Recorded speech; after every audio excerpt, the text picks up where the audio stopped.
BJP के राष्ट्रीय अध्यक्ष जेपी नड्डा आज अपने एक दिवसीय दौरे पर दूसरी बार पश्चिम बंगाल पहुंचे हैं। उन्होंने यहां सबसे पहले बर्धमान में राधा गोविंद मंदिर में पूजा अर्चना की। इसके बाद जगदानंदपुर गांव में किसान जनसभा को संबोधित किया। नड्डा ने स्वामी विवेकानंद को नमन करने के बाद कहा कि बंगाल की धरती बर्धमान में जनता का जन सैलाब देखकर साफ हो गया है कि अब ममता के पछताने से कुछ नहीं होने वाला है।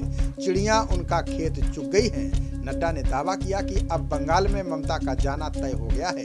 उन्होंने जगदानंदपुर गांव में एक किसान के घर खाना भी खाया। जेपी नड्डा ने पश्चिम बंगाल में एक मुट्ठी चावल अभियान की शुरुआत जगदानंदपुर गांव से की। उन्होंने कहा कि इस अभियान के तहत बीजेपी कार्यकर्ता बंगाल में करीब 73 लाख किसानों से डोर टू डोर जाकर एक मुट्ठी चावल का दान लेंगे। बीजेपी के राष्ट्रीय अध्यक्ष जेपी नड्डा ने एक मुट्ठी चावल अभियान को लेकर कहा कि इस अभियान के तहत बीजेपी कार्यकर्ता किसानों के घर घर जाएंगे, किसानों से एक मुट्ठी चावल लेंगे। जगदानंदपुर गांव से शुरू हुआ ये अभियान 24 जनवरी तक चलेगा। इस बीच पार्टी कार्यकर्ता 40,000 ग्राम सभाओं में जाएंगे। कार्यकर्ता किसानों से अन्न लेंगे और दुर्गा माँ की सौगंध खाएंगे कि अब किसानों की लड़ाई बीजेपी लड़ेगी। किसानों के लिए जाने वाले एक मुट्ठी चावल से बीजेपी 25 से 30 जनवरी तक कम्युनिटी किचन चलाएगी।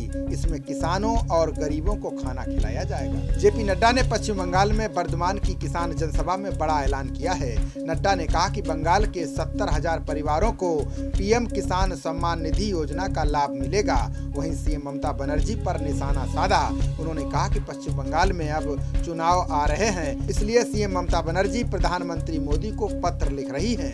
नड्डा ने दावा किया कि बंगाल में बीजेपी की सरकार बनती है तो किसानों को पीएम किसान निधि का पैसा देगी। नड्डा ने बर्धमान के जगदानंदपुर गांव में किसान जनसभा के बाद रोड शो किया।